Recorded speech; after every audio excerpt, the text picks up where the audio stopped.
Ya, selamat sore. Jadi kita, eee, saya akan beri gambaran umum, tapi sebelum itu saya ingin tahu, karena ini komputasi biasanya kadang ada yang pernah mempraktikkan di S1, saya ingin tahu satu-satu saya tanya ya, pengalaman komputasinya sejauh mana supaya nanti, eee, saya bisa mengira-ngira level pengetahuan Anda ya.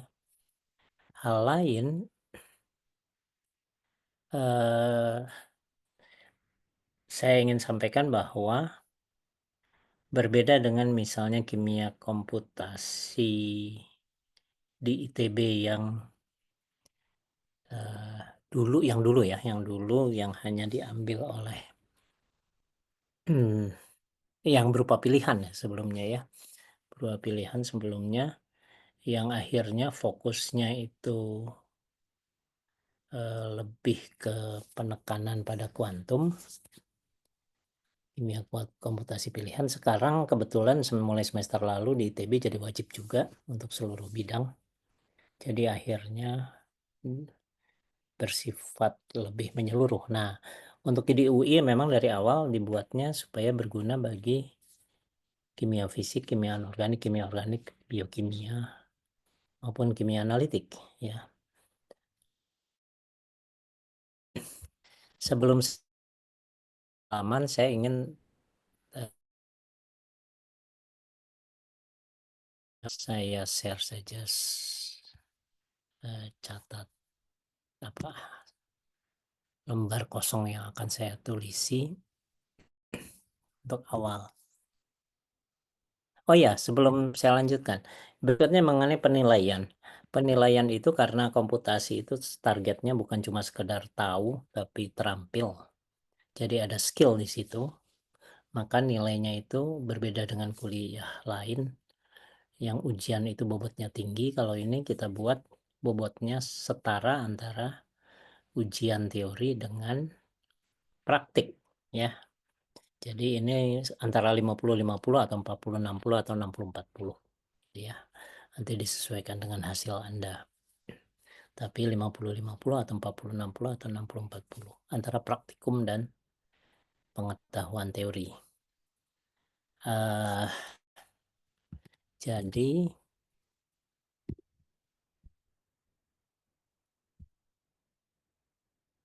saya share saja.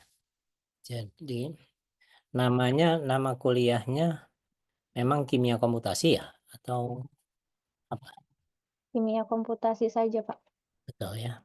Mmm, Oke. Dan itu untuk S2 atau magister kimia UI kan ya.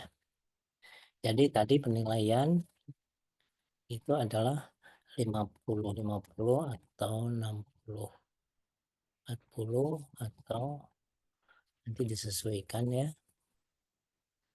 atau 40-60 antara teori dan praktik ya.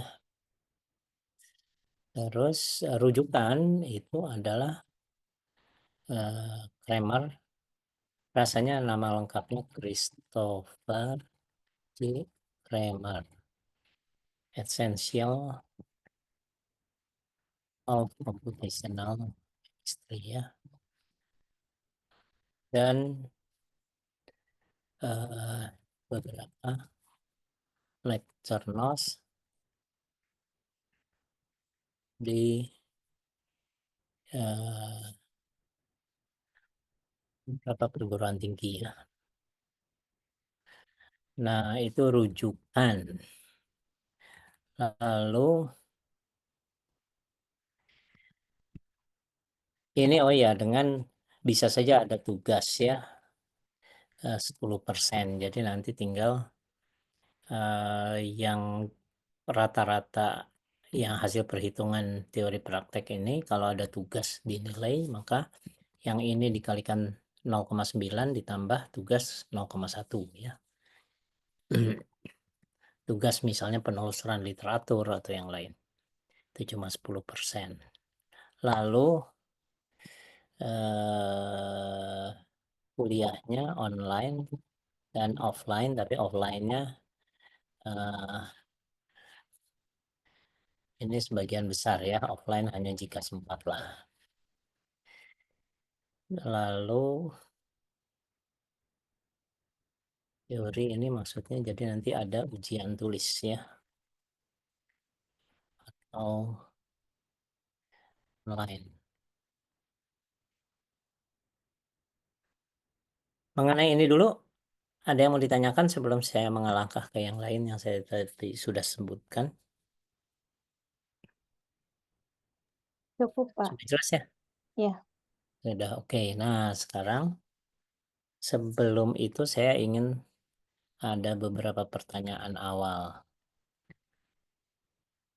Tapi untuk pernyataan awal ini saya minta Anda install dulu di HP masing-masing Socrative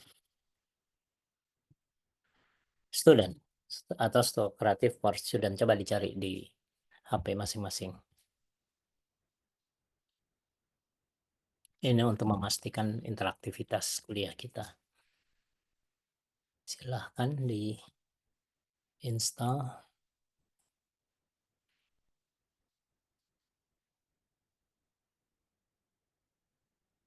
Sebagai student ya, bukan sebagai teacher ya.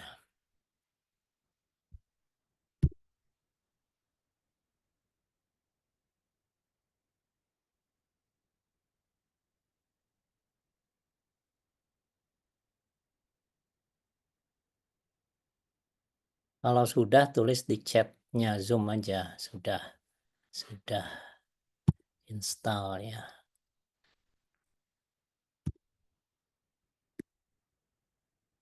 Pak, maaf, ini harus di handphone atau di laptop? Kalau di laptop buka socrative.com aja. Tidak Oh, harus install. Tapi kalau di handphone diinstal.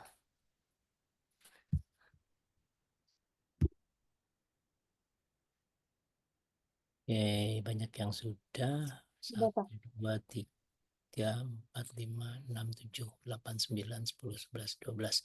Kalau sudah bisa buka di Socrative.com dan sudah login, sudah register, itu juga bilang sudah ya. Jadi ada dua kemungkinan, register di web atau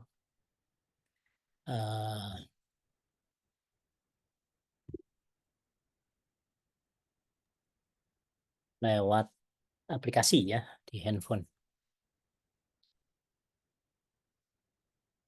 Oke, saya kira mayoritas sudah, yang belum sambil lakukan saja instalasi ya. Saya mau tanyakan beberapa pertanyaan awal. Nanti kamu bisa, oh ya, setelah itu gabung di room UI S2 Kimia, disatukan. UI S selalu angka 2 Kimia.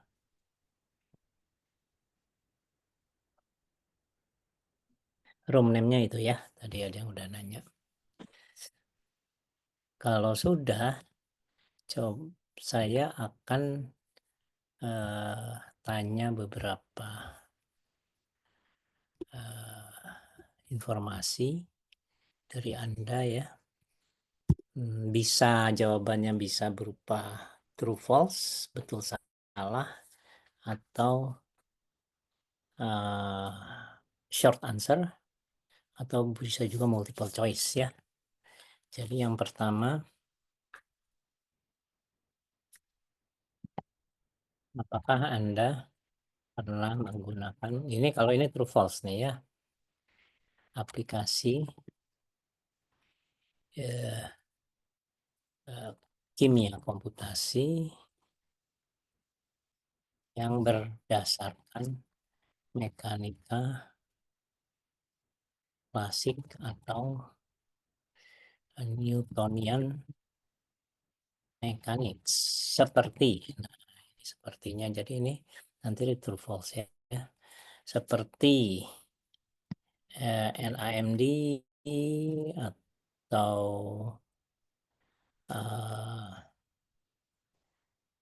aplikasi optimasi, optimize geometri. Jadi pada Avogadro atau yang lain ya. Yang lainnya sebentar, apalagi ya yang populer atau MD yang lain, MD lainnya atau aplikasi yang lain ya. Bukan bukan Gaussian, Orca atau NWCam, TurboMob, Qmol dan lain-lain yang berbasis kuantum. Jadi hanya yang berbasis, dan bukan juga docking, karena docking tidak sampai pakai Newtonian mechanics ya. Docking tidak termasuk.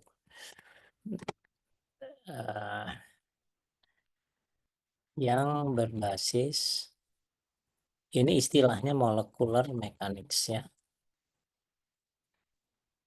Silahkan Anda jawab dengan true false. Sebentar lagi muncul di situ.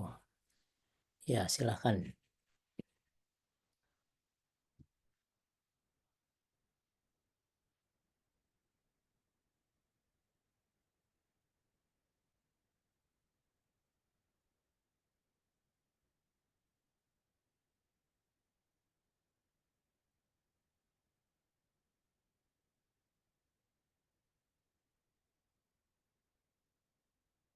Itu untuk pertanyaan kedua, tapi ini masih pertanyaan pertama ya. Baru 9 orang yang udah jawab.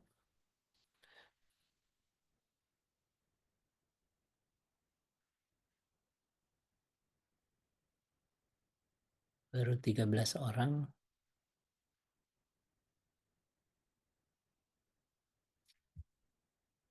Total jadinya 18 yang hadir ya.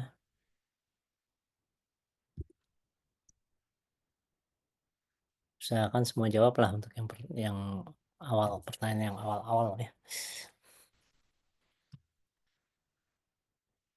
Ada yang tidak berhasil instalasi atau semua sudah bisa?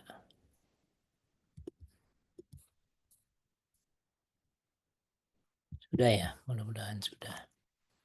Tapi yang jawab baru 16 dari 18.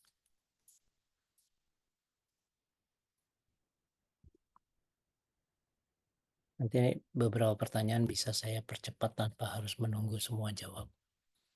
Untuk dapat gambaran. Oh, baru 16 orang ini. 2 orang lagi belum?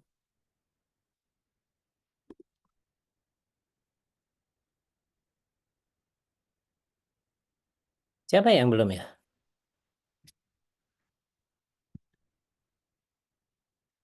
Kan yang hadir itu, coba saya lihat, 17 yang hadir. Oh, udah 17 orang. Oh, yang hadir 17 ya. Kok tadi rasanya 18? Kan cuma Sheila yang nggak bisa hadir. Siapa yang terpental kira-kira? Coba dilihat sebentar. Bentar Pak, saya cek dulu Pak. Ya, coba. Cuma ada 17 orang. Dengan saya 18.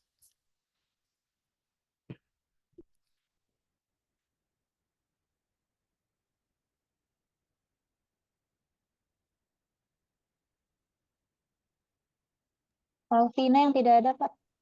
Oh, terlempar tadi padahal udah hadir ya. Iya, Ya udah, ini udah 17 orang menjawab sudah semuanya. Ternyata itunya apa namanya?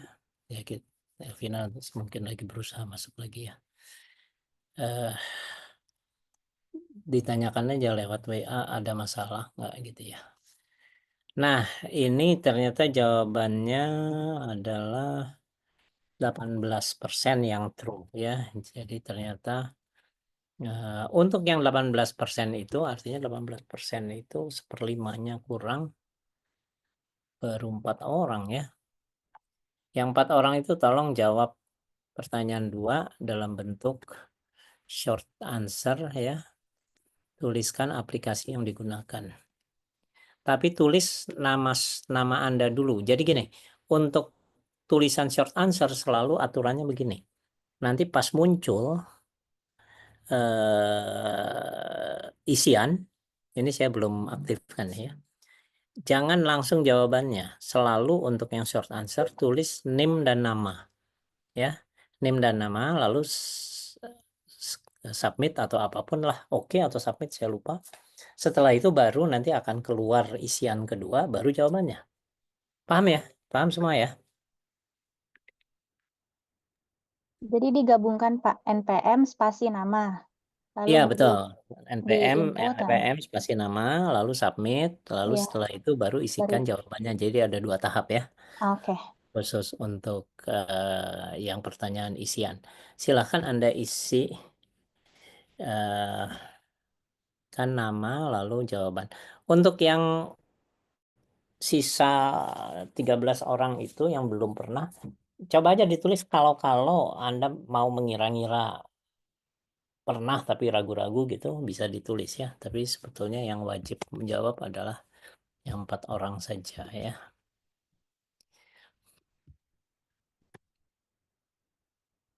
Nah, tulis name nama lalu aplikasinya apa. Aplikasi itu jadi sedikit untuk pengetahuan bahwa Avogadro itu kalau cuma sekedar pernah Avogadro itu belum memenuhi yes pada pertanyaan ini ya. True, bukan belum memenuhi true pada, karena Avogadro itu cuma untuk bisa saja cuma untuk menggambar saja. Tapi kalau sudah melakukan perintah ini, optimize geometry, saya tebalkan itu artinya sudah menggunakan komputasi di situ. Komputasinya berupa molecular mechanics ya. Jadi kalau Avogadro saja tidak ya. Misalnya Cam Sketch juga atau Cam Draw. Kalau cuma sekedar untuk menggambar itu belum ya. Tapi kalau ada perintah ini biasanya eh, kalau program untuk gambar yang digunakan belum kuantum ya. Optimasi geometrinya bukan kuantum, tapi klasik, mekanika klasik. Terus ini cuma 2 orang yang jawab. Oke, jadi ada yang sudah menggunakan MD dengan eh, kok tadi 18% mestinya 3 orang atau 4 orang ya seharusnya. Ini baru 2 orang. Oh, tadi ada yang keliru. Iya, iya, ada yang false. Oke. Jadi ya sudah. Jadi ada yang sudah MD dengan aplikasi Molecular Dynamics ya, Gromex ya. Ini lumayan ada 1 orang. Dan menggunakan force field charm ya. Ini yang mengembangkan itu pemenang Nobel, antara lain pemenang Nobel tahun 2013, Nobel kimia ya.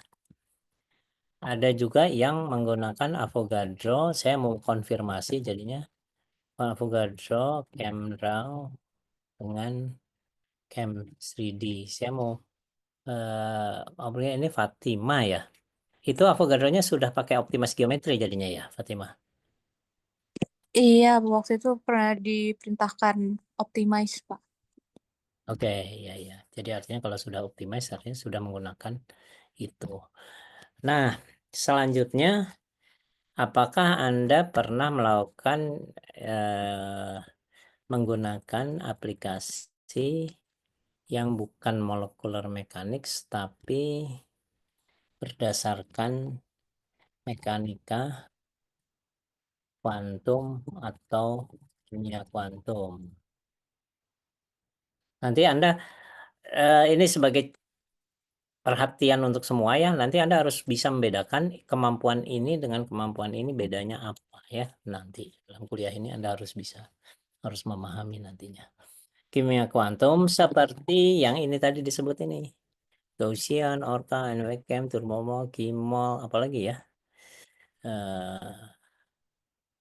Ada yang tahu selain ini apalagi?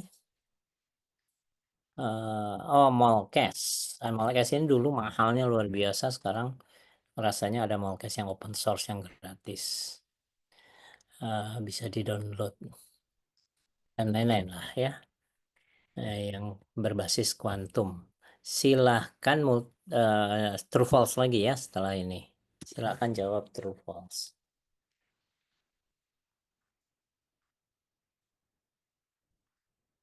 Kalau ini ternyata tadi hanya 2 orang yang menjawab akhirnya.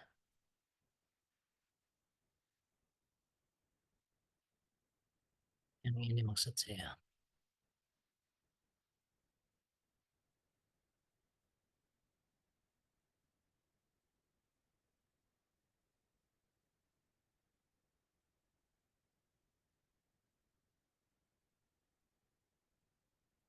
Eh,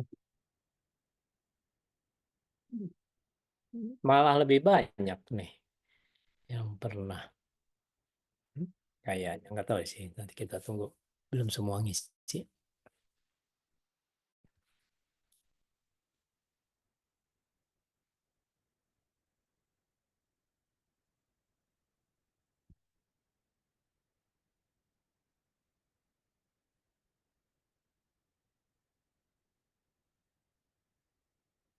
Oke, kita tidak usah tunggu semua menjawab lah. Dari yang sudah menjawab, tinggal 2 orang lagi belum, itu 19%. Ternyata 19 mirip-mirip lah ya. Eh, Sama dengan itu. Jadi kalau iya, sama juga pertanyaannya yang berikut. Tapi sekali lagi harus isi NPM dengan nama dulu, submit, lalu yang kedua baru jawabannya ya. Eh, Oke, ini sudah hampir semua, tinggal 1 orang yang belum. Saya langsung saja short answer nih. Silahkan Anda short answer, isi dulu, baru jawabannya.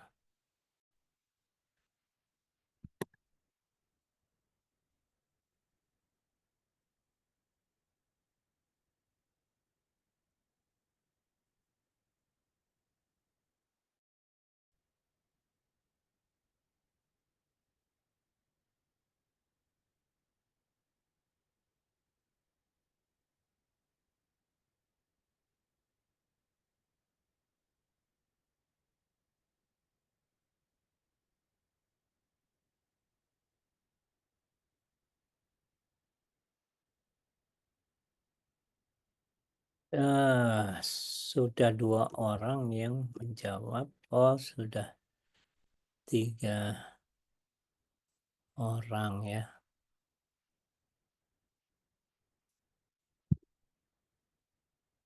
Oke, 3 orang, 3 orang. Oh, ada yang tambah lagi.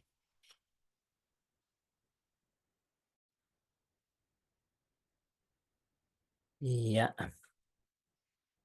saya kira mungkin sudah ya, semua sudah menjawab yang tadi 19% itu. Jadi ternyata ada yang pernah Gaussian tapi lupa katanya, lalu pernah NWChem, ada yang NWChem, ada yang quantum espresso, ada yang hyperchem. Iya, betul, itu semuanya kuantum itu ya. Jadi ini bisa, ternyata ada yang terlupa saya tulis padahal populer sekali di masa lalu, hyperchem ya. Ini semua kuantum. Nanti kita bahas apa kelebihan dan kekurangannya. Jadi di sini ada yang Gaussian, ada yang NWChem, ada yang quantum espresso, dan ada juga yang quantum espresso juga katanya baru dasar-dasarnya, dan M ya. Oke, sekarang soal yang kelima. Nah, ini saya ingin beritahu sambil jalan, saya jelaskan juga. Ini dengan ini mirip. Cuma ini sejak lahirnya memang kuantumnya kuantum yang mendalam. Kalau ini awalnya kuantum yang sifatnya semi empirik waktu mulai dibuat. Semi empirik itu artinya ada campuran dengan data eksperimen. Jadi perhitungannya tidak mendalam, lalu supaya akurat beberapa disesuaikan dengan eksperimen. Ini beda sendiri. Yang menjawab kuantum espresso itu Dinda ya. Bisa dijelaskan ini, Anda bisa jelaskan nggak apa bedanya ini dengan yang lain? Silakan. Sebenarnya saya juga belum bisa menjelaskan sih, Pak. Waktu itu cuman belajar dasar-dasar, eee, coding-nya aja, yang kayak kalau Oh, mau masuk gimana gitu. Jadi belum sampai ke agak mendalam pengujiannya ya. gitu. Nah, masih ingat nggak pernah disebutkan nggak misalnya contoh zat yang bisa dihitung pakai ini? Contohnya. Bisa waktu itu pernah coba silikon, Oke, ya. kita kayak coba per atom gitu waktu itu, Pak. Ya. Nah, sebetulnya ini itu bedanya dengan ini untuk molekul. Kembangkannya sebetulnya untuk molekul, sedangkan ini untuk padatan, untuk sistem yang berulang, kristal kayak gitu, ya. Ini sebetulnya dikembangkannya untuk padatan, walaupun orang fisik, biasanya orang fisika yang mengembangkan, kalau ini orang kimia, itulah. Orang fisika itu kan perhatiannya lebih pada padatan, nanti sifat listriknya, konduktivitas listriknya dan sebagainya. Itu. Kalau kata orang kimia ini lebih menarik karena bisa untuk reaksi, untuk sifat-sifat kimianya dan sebagainya. Kalau ini lebih sifat seperti hantaran listrik ya, apakah semikonduktor atau konduktor. Gitu ya bedanya. Jadi ini lebih tepat untuk kristal ya. Walaupun bisa juga ada cacat dengan atau tanpa cacat kristal ya. Cacatnya kan ada macam-macam, diajarin di kimia padatan. Ada namanya. Nah, sekarang pertanyaan berikutnya.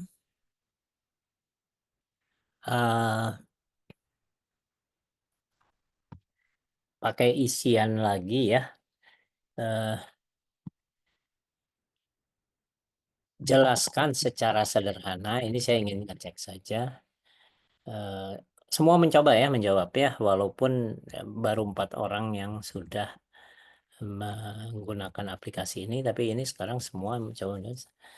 Apa perbedaan aplikasi MM yang berbasis molecular mechanics ya, itu istilah kerennya molecular mechanics, padahal sebetulnya Newtonian mechanics gitu ya, dan yang berbasis QM. QM singkatan dari apa? Quantum mechanics, Pak. Ya, ini quantum mechanics, ini molecular mechanics. Jadi istilah keren ini sebetulnya malah tidak keren, karena yang lebih keren adalah quantum mechanics ya. Molecular mechanics malah tidak sekeren quantum mechanics. Coba Anda Pak tulis dulu nama Anda ya, lalu beri penjelasan singkat saja. Sebatas yang Anda tahu supaya saya punya gambaran Anda kira-kira pengetahuannya seperti apa. Tulis nama dulu silahkan. NPM dan nama.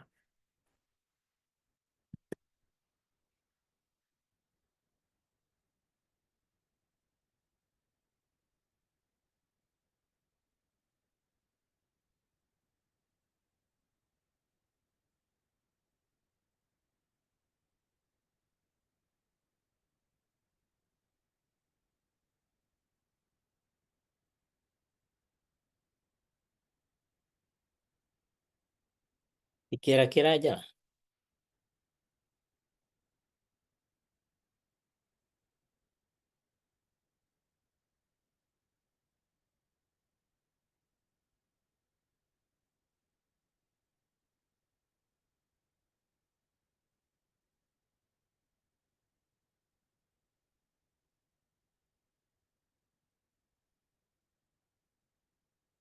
Belum ada yang menjawab.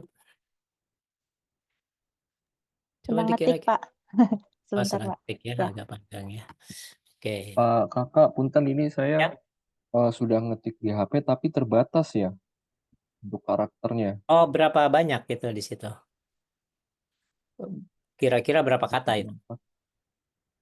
Saya baru sampai NPM, nama saya, kemudian 3 kata. Udah nggak Ah, bisa nambah lagi.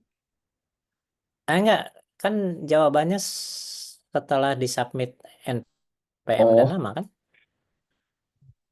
Submit dulu baru short answer-nya. Tapi artinya short answer-nya jangan-jangan cuma 6 kata ya? Oh, enggak bisa, ini ada Bisa kok, Pak. Short answer-nya bisa panjang. bisa satu Oh, alinea short answer-nya bisa ya. panjang. Yang ya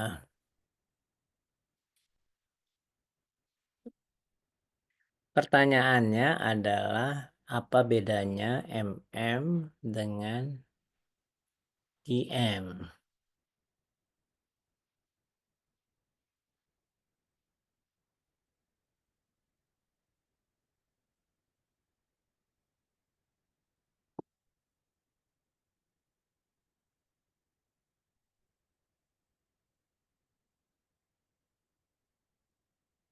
MM sama dengan molecular mechanics, IM sama dengan quantum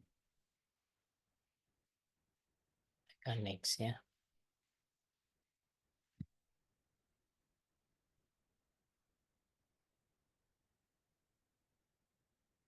Iya, yang pertama pendek itu karena memang untuk nama ya dibatasi pasti ya.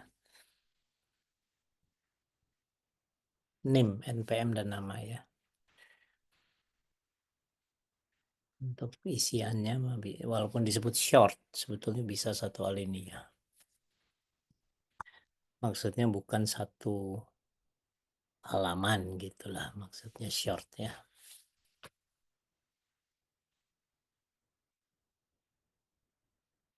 Saya tunggulah tambah 5 menit lagi ya, supaya semua mencoba menjawab, mencoba menjelaskan.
Ada yang tidak sengaja klik submit ya.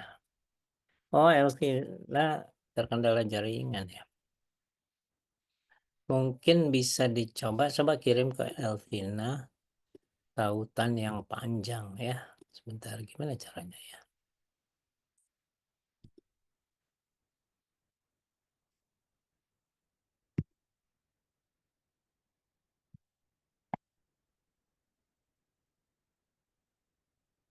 Tautan panjangnya saya share di grup.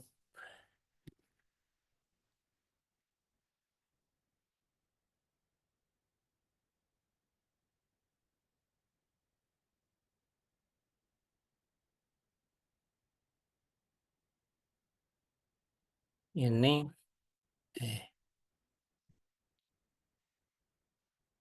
mudah-mudahan benar ini tautannya. Elvina dikasih tahu kalau dia tidak baca ini. Dicoba tahu nyambung lewat situ.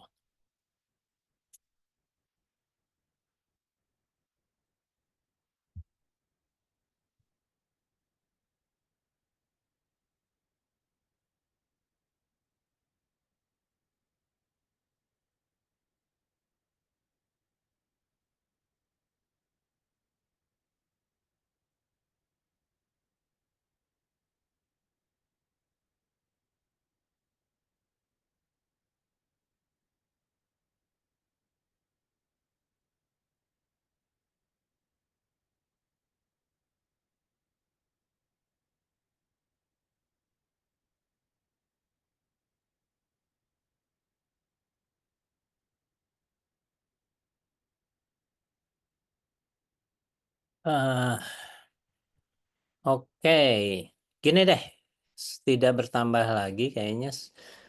Untuk yang sedang menulis langsung disubmit aja, saya tutup habis ini ya. Walaupun belum selesai nulisnya, biar saya bisa baca semuanya. Nah, iya, jadi kalau misalnya kita lihat ini ada beberapa yang benar tapi jawabannya kurang mendasar, yaitu cukup banyak nih yang jawabannya sama, mirip lah, yaitu bahwa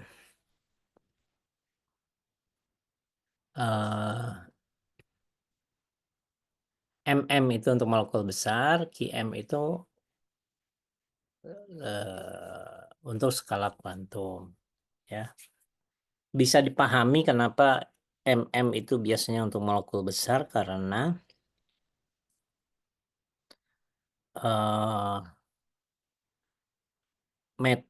teorinya jauh lebih sederhana, teorinya secara fisika ya, jauh lebih sederhana daripada yang kuantum, sehingga butuh kapasitas komputer atau fasilitas komputer yang tidak setinggi yang kuantum. Jadi masuk akal kalau MM itu untuk molekul besar, sedangkan kuantum kalau molekul besar, misalnya protein pakai kuantum, Anda jalankan sekarang perhitungan, lalu nanti Anda menemukan perhitungannya selesai setelah Anda meninggal, gitulah kira-kira ya, saking lamanya. Jadi begitulah ya. Tapi jawaban itu belum sebelum terlalu mendalam. Jadi MM itu adalah molekul besar, lalu QM itu molekul kecil atau itu, walaupun beberapa ada yang menjawabnya seperti itu. Nah, yang benar, yang kalau lebih mendasar jawabannya adalah MM itu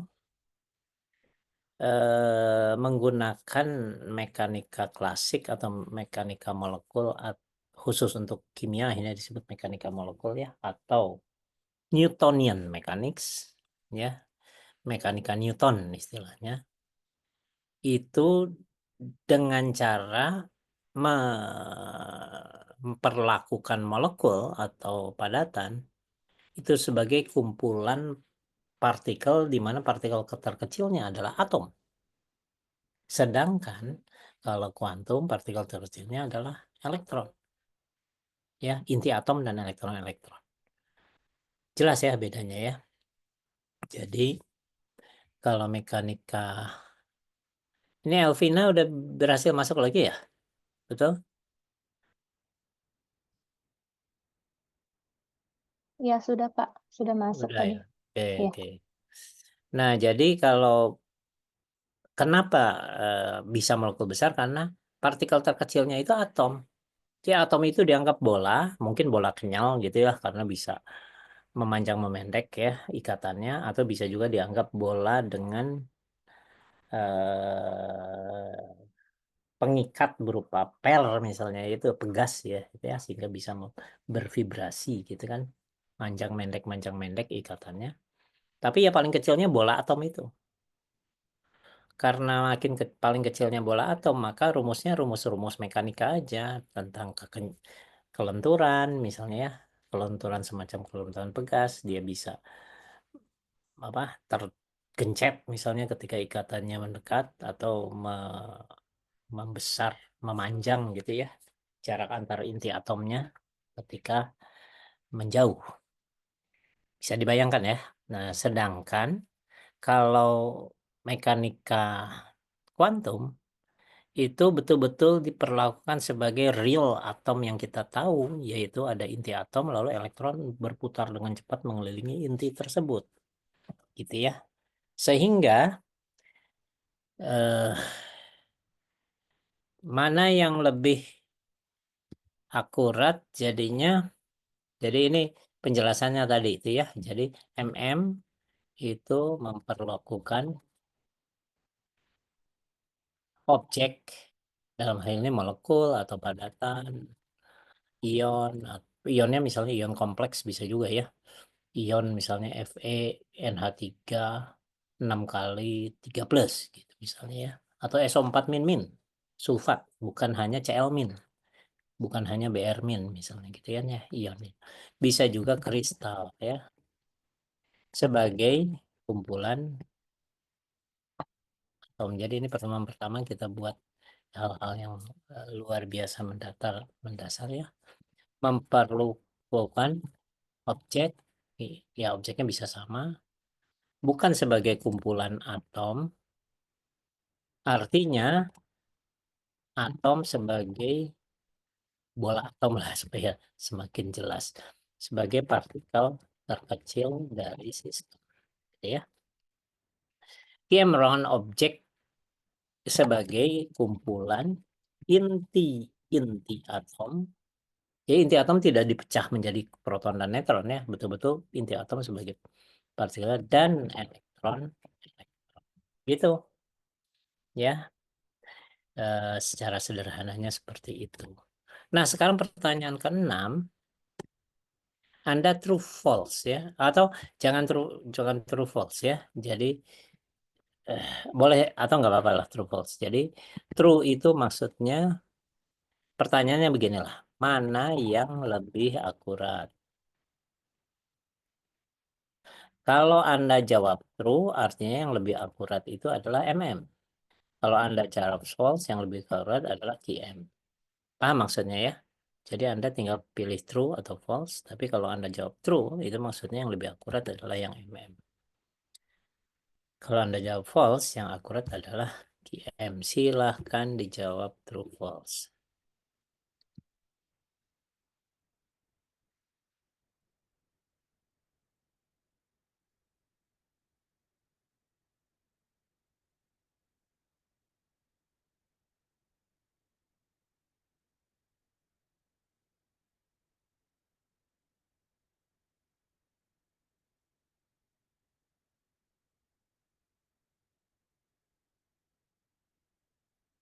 Sila kita lihat true false-nya. Silakan Anda coba jawab ya. Ini sudah lengkap kecuali Sheila ya yang hadir. Sudah 13 orang jawab dari 18 orang. Udah 14 orang. Ya sudahlah, 14 orang. 0%. Nah, bagus sekali. Memang betul ya. Yang benar adalah memang QM jelas lebih akurat.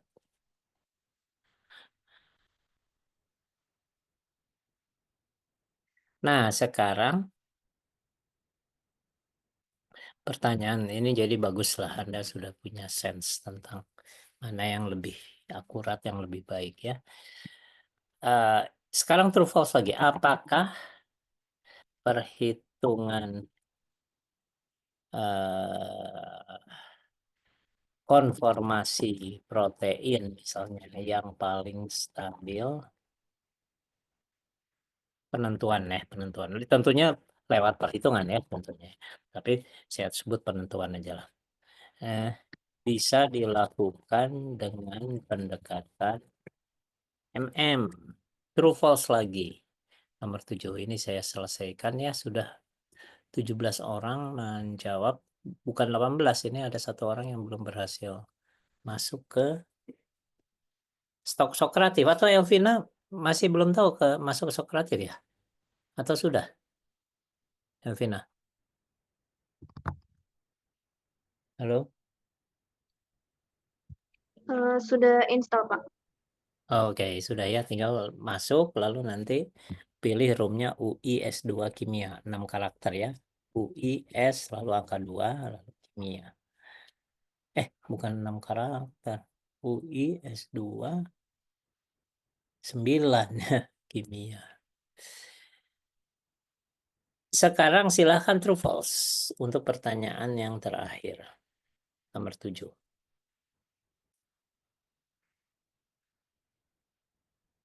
Ini maksudnya 0% yang jawab true ya, dan itu benar.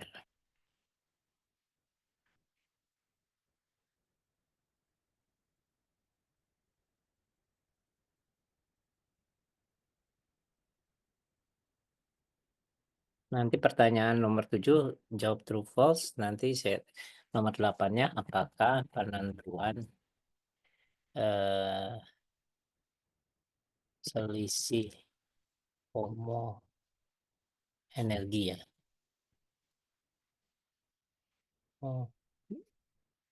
Misalnya pada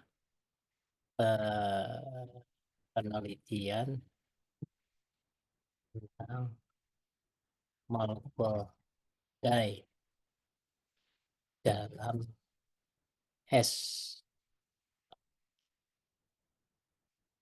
apa ya, DSSC, dye sensitized solar cell, bisa dilakukan dengan pendekatan MM. Nah, yang ini nomor 7 dulu sekarang ya. Yang nomor 7 dulu. Jawabannya adalah yang ini, sejauh yang sudah jawab, sudah hampir semua jawab. Ini ternyata yang jawab ini 75%. Oke. 25% jawab false. Jawabannya mestinya bisa memang. Kalau cuma konfirmasi, kenapa? Karena pada saat kita konfirmasi itu cuma yang terjadi, saya beri gambaran deh.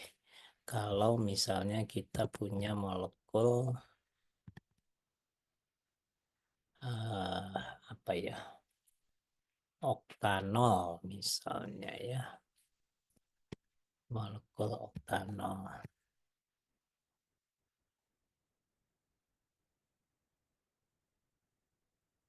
Oktanol itu seperti apa molekulnya?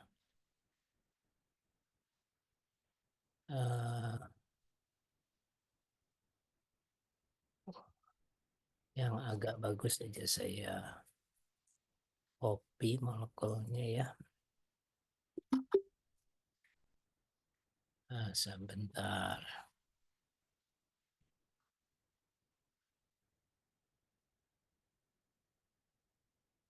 Di halaman berikut aja.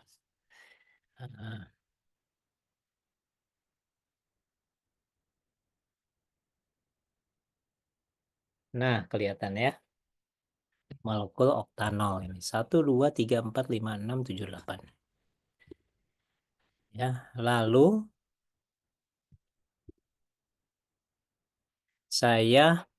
Anda coba bayangkan ikatan tunggal ini berputar, tapi yang diputar adalah bagian kanannya. Tapi diputarnya 180 derajat. Apa yang terjadi? Ikatan tunggal ini 180 derajat. Coba Anda berusaha gambar pakai ballpoint gitu ya, cuma supaya nanti Anda bisa nilai apakah Anda benar atau salah. Coba kalau ikatan tunggal ini berputar 180 derajat, tapi yang berputar adalah bagian kanannya. Jadi setelah 5 ya, 1, 2, 3, 4, 5. Lalu ini berputar sebanyak 180 derajat. Bentuk molekulnya menjadi seperti apa? Konformasinya menjadi seperti apa? Silahkan dicoba.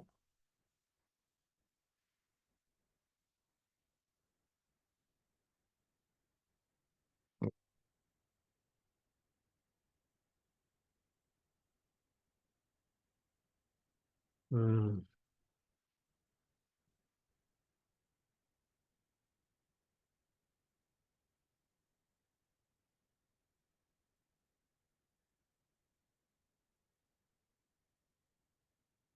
Anda coret dulu, coret di kertas.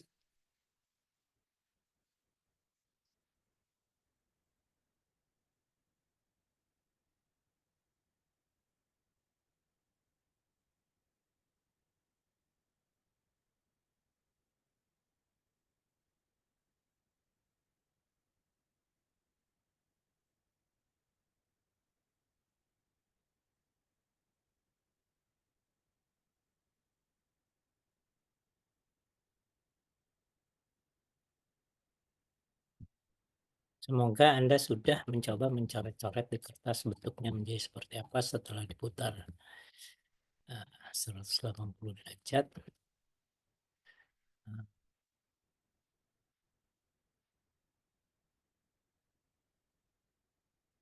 Oke, jadi coba saya bahas ya. Coba Anda bandingkan dengan gambar Anda nanti. Jadi 1, 2, 3, 4, 5 lalu ini berputar. Maka kalau ini diputar 180 derajat, tapi yang dibuat bergerak bukan yang kiri tapi yang kanan, maka ini yang tadinya ke sini gitu ya. Ini kan sebagai apa, patah-patah. Kenapa patah-patah tidak lurus seperti kalau kita digambarkan sebagai CH3, strip CH2, strip CH2 seolah-olah lurus ya. Kenapa kok patah-patah gini ya? Anda jelas tentunya bisa menjelaskan ya, karena ini sp3 kan ya. Ini juga sp3.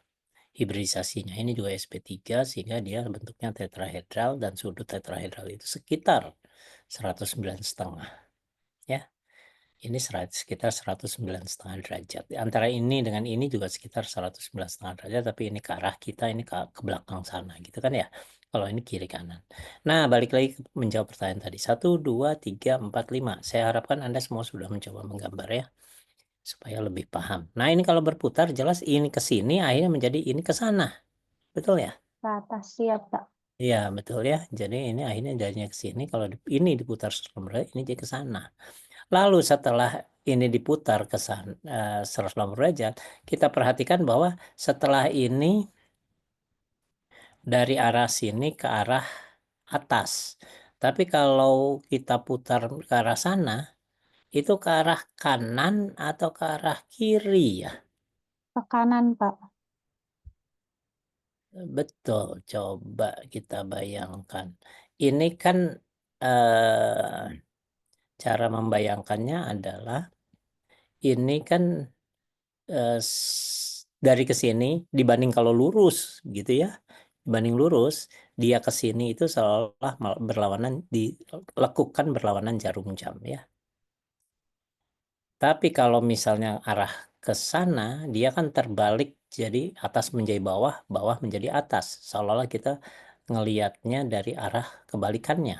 Jadi kalau ini kita luruskan lalu ke sini itu berlawan jarum jam, tapi kalau ini ke sana pasti searah jarum jam.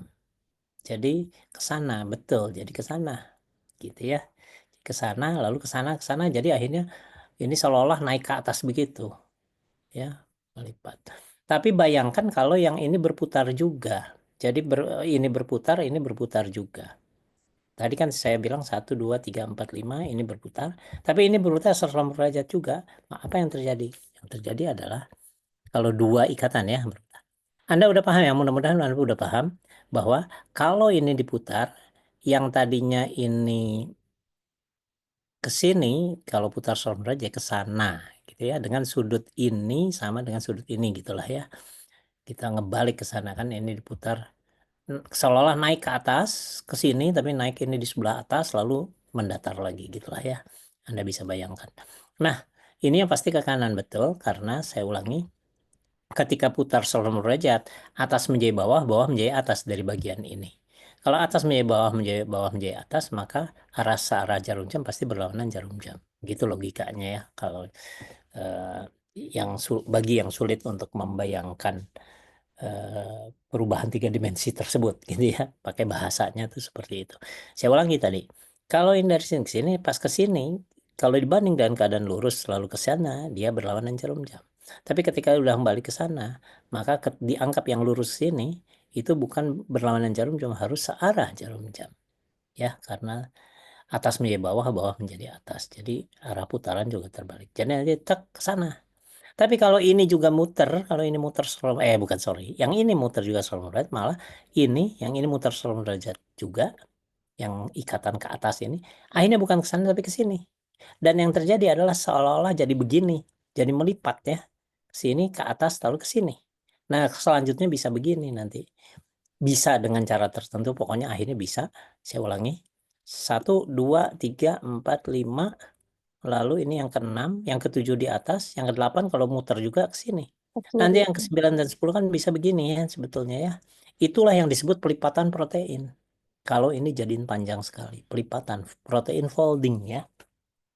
Jadi protein folding bukan ditekuk seperti kita menekuk kertas. Jadi kertas juga yang berubah selulosa ketika kita tekuk seolah-olah kita berhasil menekukkan ikatan, sama sekali tidak terjadi penekukan ikatan, tapi cuma muter-muter saja gitu ya.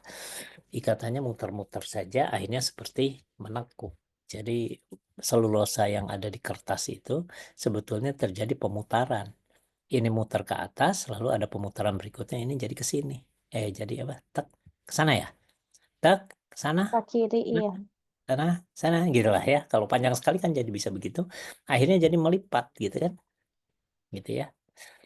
Nah, satu hal sedikit untuk wawasan yang agak lebih luas ya, supaya Anda mulai terbiasa untuk membayangkan molekul. Ketika kita menggunting kertas, misalnya ini rantai dari selulosanya itu ada 100 atom misalnya. 100 atom anggap ya, ini kan cuma 8. Lalu kita gunting kertasnya, apakah kita memutus rantai polimernya? Ini untuk wawasannya, nanti saya coba tuliskan pertanyaan berikutnya ya. Oh, jadi yang nomor 8 kita tunda dulu aja lah ya. Nomor 8-nya sekitar. Tadi apakah penentuan konsentrasi protein yang paling saya bisa dilakukan dengan pendekatan MM? Jawabannya 75% ini udah menjawab benar. Kenapa? Karena ketika proses tadi melipat misalnya tadi kan itu perubahan konformasi ya, melipat. Kita sama sekali tidak memerlukan peran elektron. Cukup dianggap bola-bola lalu ada tangkai atau ini dianggap jadi per. Itu sudah bisa kita menghitung berapa energi yang stabil ketika dia lipat. Kita harus strukturnya harus bagaimana supaya menghasilkan energi stabil, di mana asalkan kita punya ungkapan ini. Energi sebagai fungsi jarak, energi sebagai fungsi sudut. Jadi kalau sudutnya ini berubah, gimana energinya akan naik misalnya. Kalau dikecilin pasti naik energinya, kalau dilebarin pasti naik juga sudutnya ini. Betul ya? Kalau ini sudah paling stabil. Saya ulangi, kalau ini sudah paling stabil, maka kalau dilekukan, ditekukan sampai lebih kecil sudutnya, pasti energinya naik.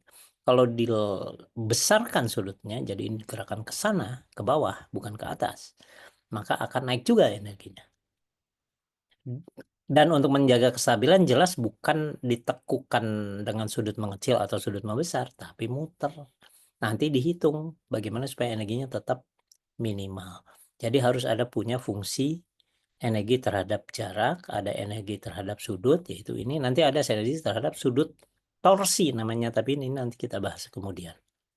Apa yang dimaksud sudut torsi? Anda harus paham apa itu yang sudut torsi kalau Anda ingin belajar kimia komputasi. Ya, ini sudut ikatan namanya. Saya ulangi. Ini namanya apa kira-kira? Coba silakan Anda sebut. Ini namanya apa? Istilah sehari-harinya dalam kimia. Jarak ikatan. Panjang ikatan. Hanya Ya. ikatan. Ya, kalau ini namanya Sudut ikatannya. sudut ikatan. Nah, ini namanya sudut torsi. atau sudut dihedral ya. Jadi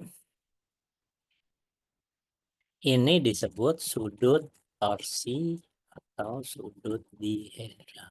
Kalau ini R saya tidak usah isikan, Anda isikan sendiri biar ingat nanti supaya di rumah jangan cuma baca tapi juga menulis gitu ya. Mungkin saya kirim inilah ke grup ya. Ini silahkan Anda isi. Nah, balik lagi ke sini. Cukup ada fungsi terhadap jarak, curug terhadap sudut, lalu kita cari bagaimana supaya energinya seminimal mungkin, kita bisa dapat konformasi. Jadi untuk perubahan konformasi sama sekali tidak butuh perhitungan sampai level elektron. Ya. Nah, sekarang sebelum pertanyaan ini, saya sisipkan pertanyaan, jika kita memotong kertas, apakah kita, gunting kita misalnya, memutuskan ikatan kovalen pada rantai selulosa penyusun kertas tersebut. True atau false? Silahkan Anda jawab. Saya matikan yang tadi, ternyata naik jadi 76% nih. Oke, silahkan true false lagi.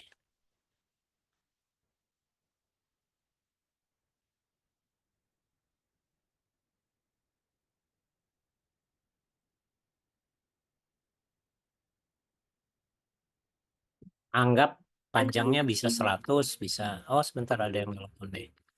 Saya jawab.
Oke, kita lanjutkan. Saya lihat jawaban Anda. Ternyata sudah 16 orang yang menjawab.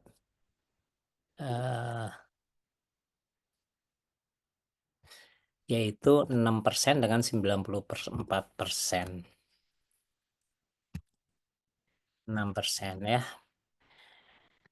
Ini tadi mayoritas benar. Yang ini juga mayoritas benar, yaitu mestinya false. Jadi tidak memutuskan ikatan karena kalau kita punya misalnya saja ini ada rantai, ya patah-patah gitu seperti tadi di atas lah panjang. Ada rantai yang kedua adalah ini. Kalau kuat itu rantainya berimpitannya kayak gini, tidak acak. Kalau acak semakin gampang digunting ya. Terus ini di bawahnya itu misalnya. Tapi ini misalnya di sini ada lagi polimer yang lain ya. Nah, ketika kita gunting sebetulnya kita cuma menyibak hutan di mana ada ranting-ranting yang saling bertumpukan dari pohon di kanan dengan pohon di kiri, lalu kita lewat. Kita cuma menyingkirkan ranting itu, tapi rantingnya tidak patah. Kira-kira begitu.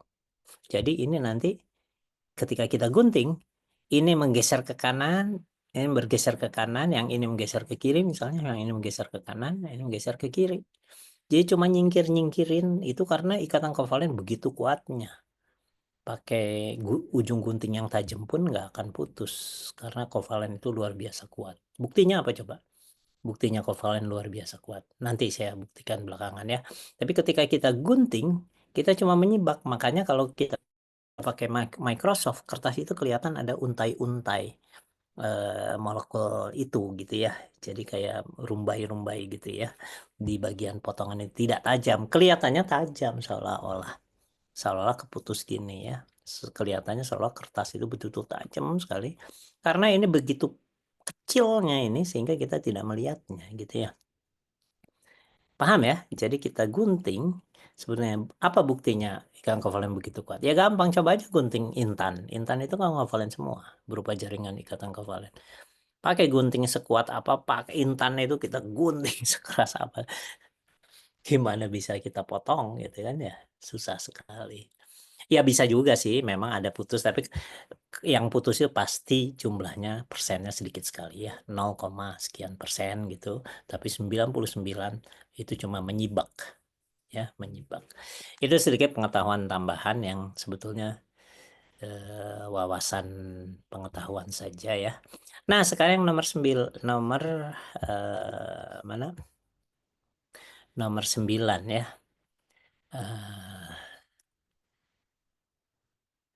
Jika kita, apakah penentuan selisih energi homolumo misalnya pada penelitian tentang molekul dye pada dalam DSSC, ini penelitian dye sensitivitas solar cell ya, sel surya. Penelitian sel surya kadang-kadang kita ingin menemukan molekul yang tepat untuk dye-nya ya, yang supaya bisa menyerap cahaya tampak karena matahari UV-nya sedikit, tampaknya itu mayoritas, maka harus dia bisa menyerap cahaya tampak. Cahaya tampak itu untuk apa? Digunakan untuk apa oleh dai tersebut nanti belakangan ya, pasti Anda sudah tahu juga sih. Nah, ini true or false? Silahkan Anda jawab true atau false. Jadi nomor 9 sebetulnya kelanjutan dari nomor 7 ya.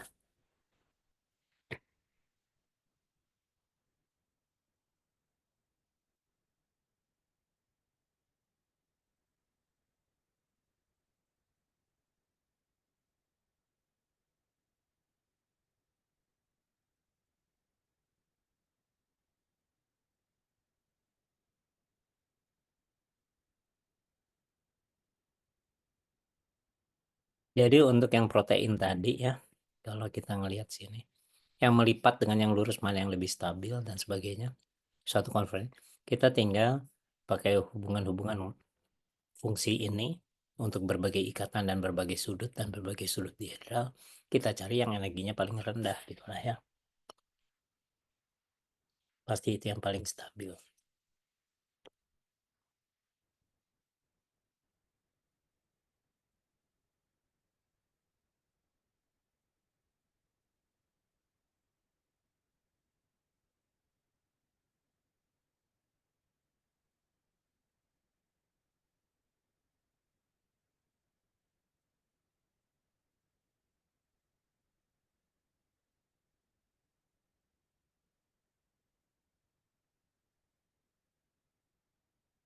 Tadi yang nomor 6 mana yang lebih akurat? Yang ini bisa dilakukan dengan MM 75%. Kalau yang ini sudah mayoritas lah, cuma ada berapa gelintir yang belum jawab. Saya beritahukan saja ini 14% yang jawab ini sejauh ini ya. Ini juga mayoritas benar. Wah, bagus lah, ini mayoritas benar. Masih oke jadinya. Nah, karena apa? Karena ini sudah MM itu partikel kecilnya atom kan, padahal homolumo itu elektron. Ya. Jadi udah jelas tidak bisa pakai MM, harus QM ya. Jadi apakah bisa dilakukan dengan MM? False tentunya. tidak bisa. Karena lagi-lagi ini adalah eksitasi elektron ya dari HOMO ke LUMO. Silahkan Anda untuk yang lupa apa itu HOMO LUMO baca lagi ya. Pokoknya setiap kuliah saya bagikan ini, kalau ada istilah yang tidak paham Anda harus langsung membacanya sebelum matahari terbit esok hari gitu ya. Supaya Anda bisa mengikuti kuliah ini dengan baik. Ya, jadi sebelum matahari terbit seharus sudah paham apa istilah ini misalnya gitu ya. Kalau yang lupa. Jadi ini jelas jadi sinar matahari diserap untuk si zat warna itu pindah dari satu tingkat yang terisi elektron ke tingkat di atasnya yang kosong elektron. Nah, karena melibatkan elektron jelas tidak bisa pakai mm karena mm itu memperlakukan zat sebagai kumpulan bola-bola atom. Masih bisa pakai teori klasik karena atom itu dianggap cukup besar lah ya. Sehingga bisa pakai mekanika klasik. Ini oke. Iya, kita mestinya sampai 17.40 ya, masih ada waktu. Ini saya kira ini pertanyaan awal sudah cukup lah ya. Hal-hal penting. Cuma sedikit saja mengenai warna ya. Jadi DSC ini saya sekalian saja di bawah sini saya tuliskan.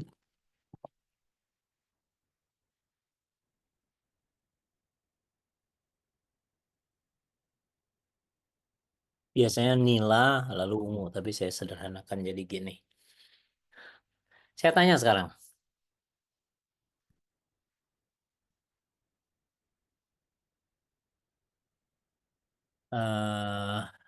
Saya tanya, ini maksudnya apa?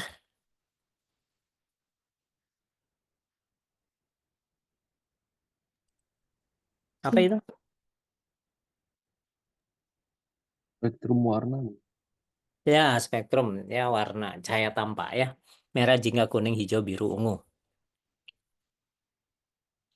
Ini kalau dicampur semuanya, cahaya merah dengan cahaya jingga segala macam dicampur semuanya, lalu dibuat berinterferensi seolah-olah gitu ya, lalu hasil interferensinya ke dinding, apa yang Anda lihat?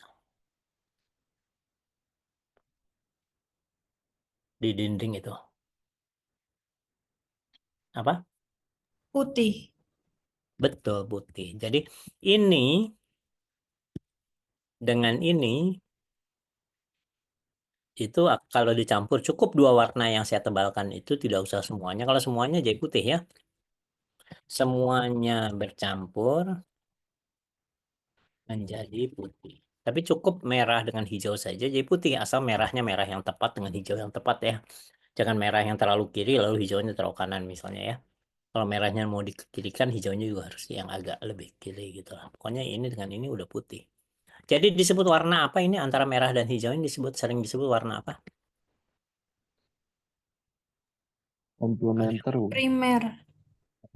Ini primer memang, tapi kalau dicampur itu namanya warna komplementer kalau cuma dua. Ya, pasangan-pasangan dua itu disebut warna komplementer ya. Yang kalau dicampur jadi putih. Yang ini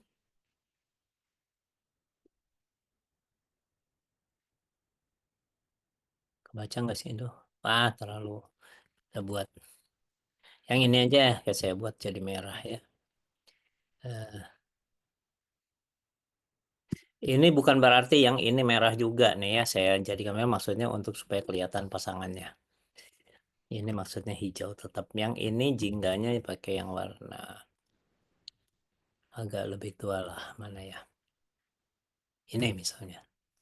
Coklat jadinya. Nggak apa-apa lah ya. Dengan ini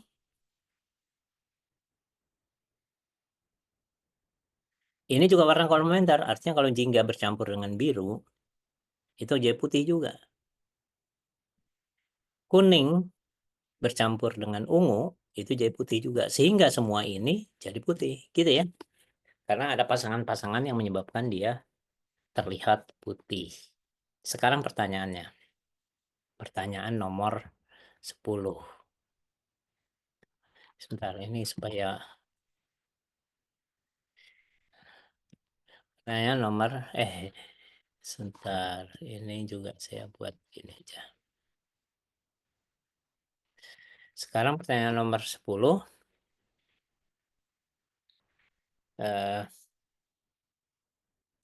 Sebentar, apa ya pertanyaannya? Oke, gini aja. Kalau ini kenapa kok jadi terlalu jauh ini saya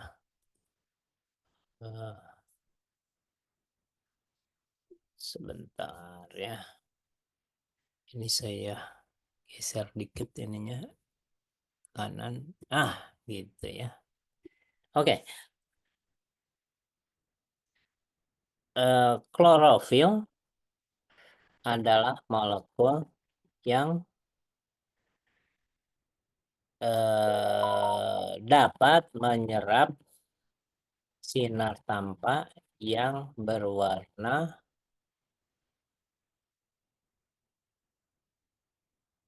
apa? Jadi kamu isi ini pakai isian aja. Boleh satu warna, boleh banyak warna ya. 5 warna juga boleh. Jadi kamu bisa nulis cuma satu warna saja, bisa 2 warna, bisa 3 warna, bisa sampai 5 atau kalau mau 6 silahkan. Pokoknya Anda tulis titik-titik ini dengan warna yang diserap oleh klorofil. Silahkan Anda pakai short answer, tapi sekali lagi untuk yang short answernya Anda tulis NPM dengan nama dulu, submit, lalu setelah itu jawabannya ya. Bentar. Setelah itu jawabannya silahkan ya. Nama dulu, name dan nama, submit, lalu baru jawabannya, baru submit yang kedua.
Ini klorofil yang kita lihat sehari-hari saja ya.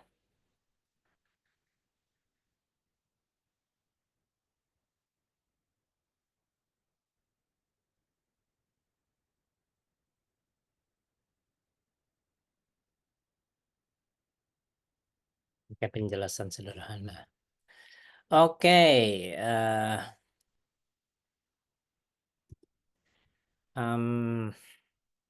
sudah cukup banyak yang menjawab. Gini deh. Klorofil sering disebut sebagai hijau daun ya. Yang jelas bukan yang diserap bukan hijau. Karena kalau hijau diserap maka yang masuk mata kita adalah warna yang lain ini. Merah, jingga, kuning, biru, ungu. Maka kita pasti tidak melihat warnanya hijau. Jadi jelas salah kalau ada yang menjawab warna hijau. Ya. Nah, tapi ada juga yang menjawab dia menyerap warna merah, jingga, kuning, hijau. Salah. Menyerap warna merah, jingga, kuning, biru, ungu. Menyerap itu. Sehingga yang masuk mata kita adalah warna hijau. Sesuai dengan warna klorofil. Kalau wortel misalnya, wortel berwarna apa? Jingga ya.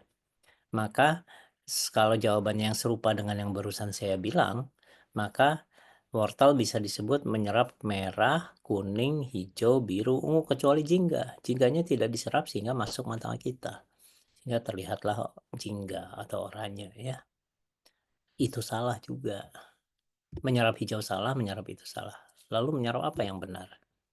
Yang paling benar, yang paling logis ya, walaupun bisa saja dia kurva spektrumnya begini ya. Jadi perhatikan nih gerakan kursor saya gini. Jadi menyerap di sini maupun di sini. Ada dua warna. Tapi sebagian besar molekul biasanya puncaknya sederhana saja. Gitu aja. Cuma puncaknya cuma di satu frekuensi tertentu. Coba aja lihat spektrum UV ya. Kalau untuk molekul sederhana kan UV yang diserap ya. Sehingga molekul sederhana selalu bening. Contoh alkohol, air, benzen, apalah yang molekul-molekul sederhana semuanya bening. Artinya apa? Dia tidak menyerap frekuensi di bagian sinar tampak, tapi UV ya. Jadi saya perlu catatlah di sini ya. Sebagian besar molekul sederhana, kecuali beberapa ya, misalnya I2 ternyata berwarna BR misalnya agak coklat gitu ya.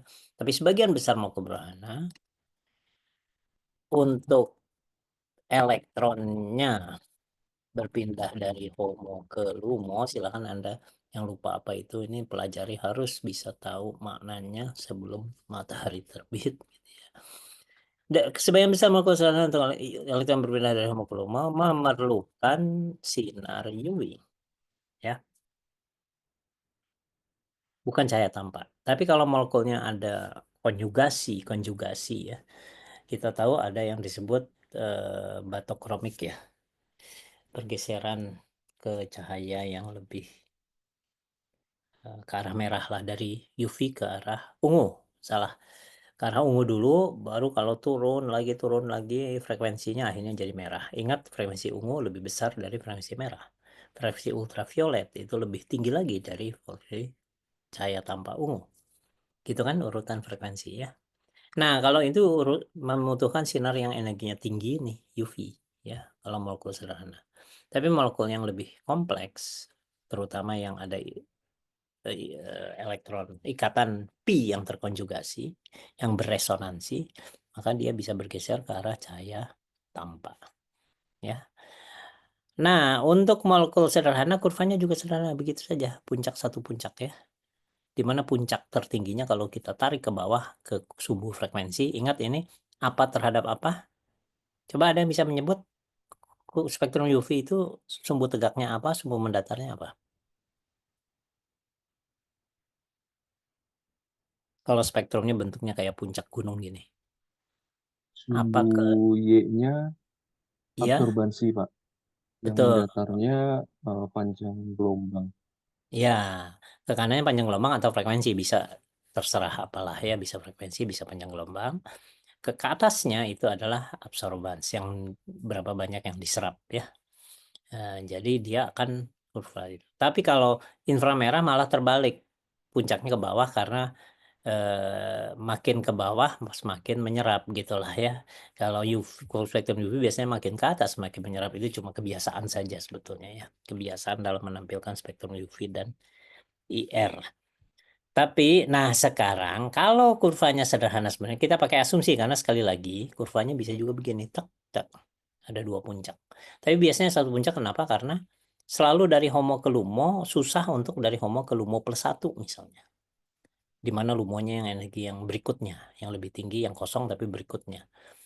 Kalau keduanya itu jadi mungkin, misalnya bisa saja memang karena bergantung pada kebolehjadian penyerapan foton ya, ada teori Einstein tentang itu. Bisa saja kebolehjadiannya mirip sehingga dia dua puncak. Nah, seandainya satu puncak, saya ulangi tadi, seandainya satu puncak, maka klorofil akan menyerap warna merah ya. Seandainya cuma satu puncaknya, maka dia akan puncak itu akan berada di warna merah. Kenapa? Karena kalau dengan menyerap yang warna merah, maka yang masuk mata kita adalah ini semua ya, masuk mata kita. Kenapa kita tidak melihat jingga? Kenapa kita tidak melihat kuning? Kenapa kita tidak melihat ungu? Karena jingga masih ada pasangannya biru, masuk mata kita sama-sama jadi putih. Kuning masih ada pasangannya ungu, yang kalau sama-sama jadi putih, yang disebut warna komplementer tadi. Jadi komplementer itu merah, hijau, lalu jingga biru, lalu kuning, ungu ya. Jadi walaupun yang masuk ke mata kita beragam warna, akhirnya kita melihat hijau. Karena hijau itu sudah kehilangan pasangannya. Tidak jadi putih jadinya. Sedangkan yang lain masih punya pasangan. Jadi putih. Paham ya? Jadi itu wortel misalnya artinya bukan menyerap jingga tapi menyerap pasangannya, yaitu biru. Jadi wortel itu menyerap biru. Sehingga dia berwarna jingga. Klorofil menyerap merah. Sehingga dia berwarna hijau. Kesimpulannya, selisih homolumonya lebih tinggi mana? Ah, ini pertanyaan terakhir lah. Ini jadi jawabannya warna tadi apa, merah ya. Pertanyaan terakhir. Janganlah. Nanti aja. Saya ingin UI S2 Kimia tanggal tahun 2025, tanggal Februari, tanggal 8 ya. Oke. Saya mau tunjukkan secara cepat saja ini yang sudah saya siapkan, yaitu 3 menit terakhir atau saya tambah sedikit waktunya.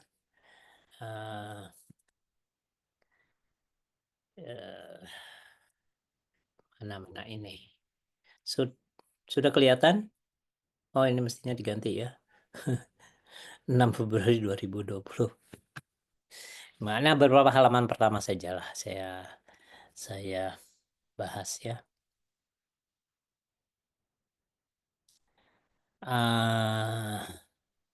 Ini pemenang Nobel tahun 98 pertama kalinya kimia komputasi. Ini udah kelihatan ya layarnya?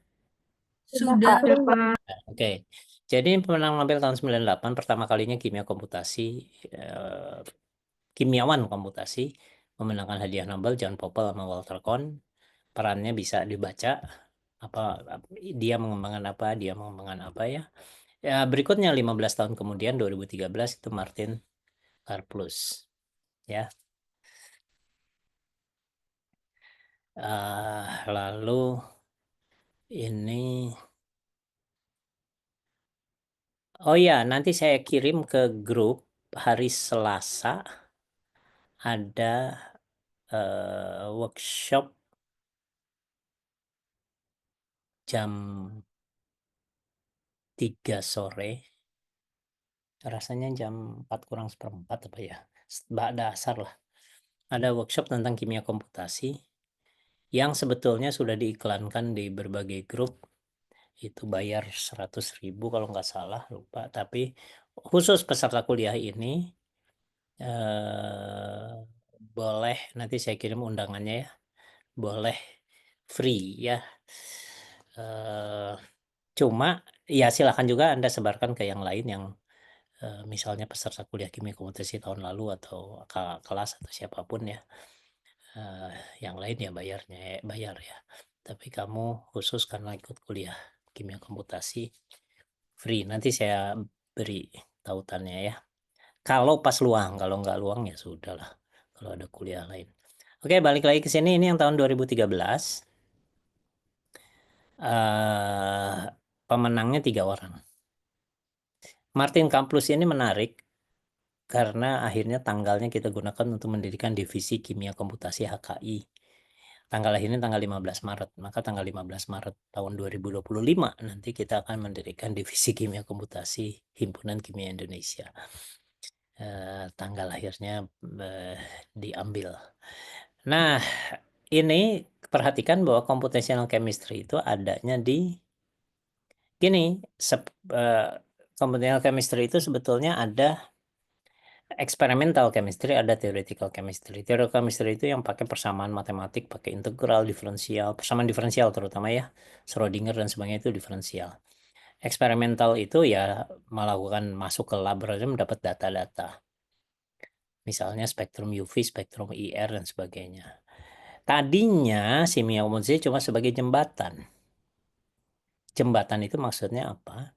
Persamaan matematik yang sangat rumit di theoretical chemistry dalam bentuk persamaan diferensial misalnya, tidak bisa diselesaikan dengan cara coret-coret di kertas seperti theoretical chemistry di masa lalu, karena semakin lama semakin rumit.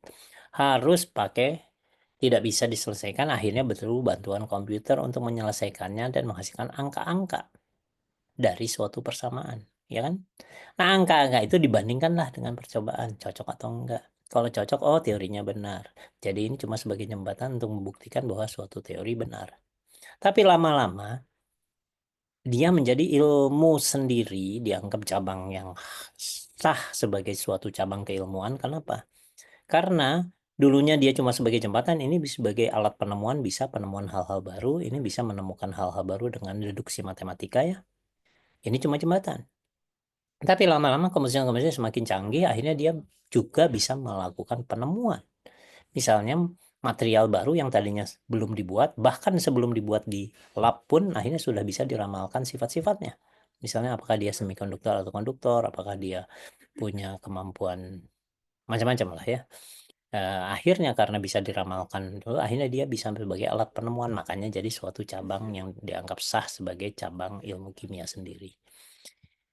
Paham ya? Jadi itulah lahirnya awalnya kimia komputasi yang tadinya sebagai tools saja untuk membuktikan adanya teori itu benar atau tidak dengan membandingkannya dengan di sini, dan ini untuk menyelesaikan persamaan matematik, akhirnya menjadi alat penemuan.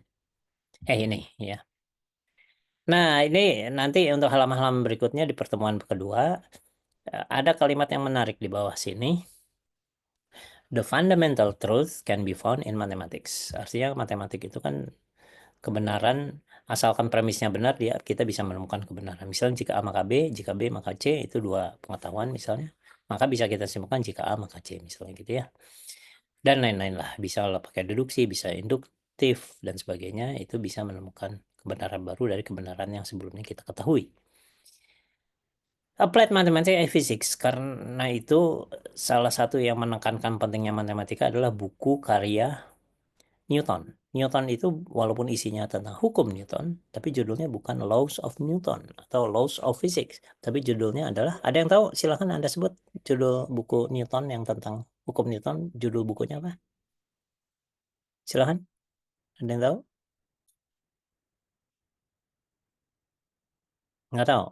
Principia Mathematica. Nah, judulnya Principia Mathematica. Maksudnya si Newton itu ingin menekankan bahwa fisika sangat butuh matematik.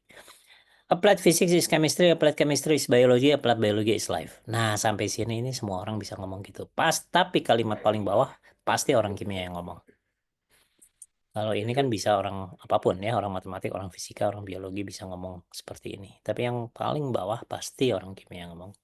In the center of the search, di tengah pencarian kita antara kebenaran, ini kan kebenaran tadi ya, dan kehidupan, Anda akan temukan kimia. Wah, kimia itu di tengah antara pencarian kebenaran dan kehidupan.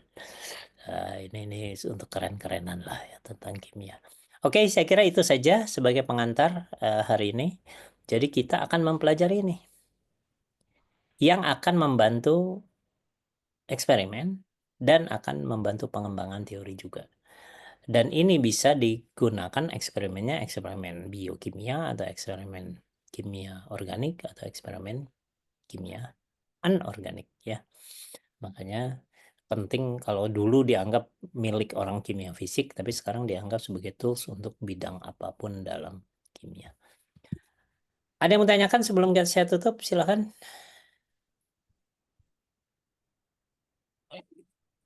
Kalau silakan Rafni kalau ada. Tidak. Maaf, tadi kepencet. Oke, saya kira kita akhiri saja ya. Sudah lebih dari 5 menit, lebih 5 menit dari waktu. Tapi kita mulainya juga tadi mundur 5 menit ya.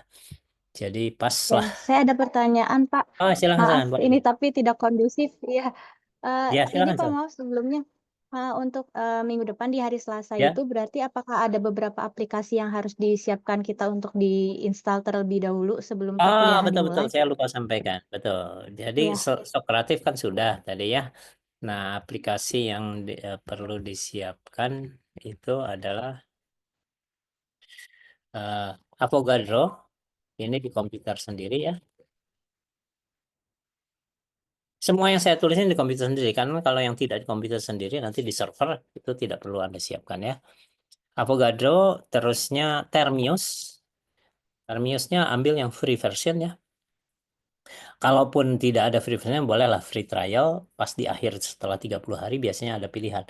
Anda mau beli atau mau pindah ke free version. Nah, free versionnya cukup ya, bisa free trial ya. Terus bisa juga ini optional WinSCP dengan khusus Windows. Ini khusus ini khusus Windows ya. Kalau pakai sistem operasi Windows. Kalau kita pakai Mac ini nggak perlu. Lalu ada satu lagi khusus Windows juga, optional juga ini. Pak, mohon maaf, sepertinya belum di-share screen ya. Saya belum share Ya. screen. Betul. Saya kelupaan ini. Nah, ini ya. Aplikasi awal yang perlu disiapkan. Avogadro dan seterusnya ini ya. Baik, Pak. Ini optional juga terakhir, khusus Windows juga. Tapi yang pertama, yang di awal cukup 2 ini sebetulnya. Nanti yang lain-lain akan menyusul ya. Oke. Saya kira itu saja. Terima kasih semuanya. Sampai ketemu hari Selasa akhirnya jam 1 ya. Iya, betul, Pak. Oke, ya. Oke, mari. Oke. Assalamualaikum.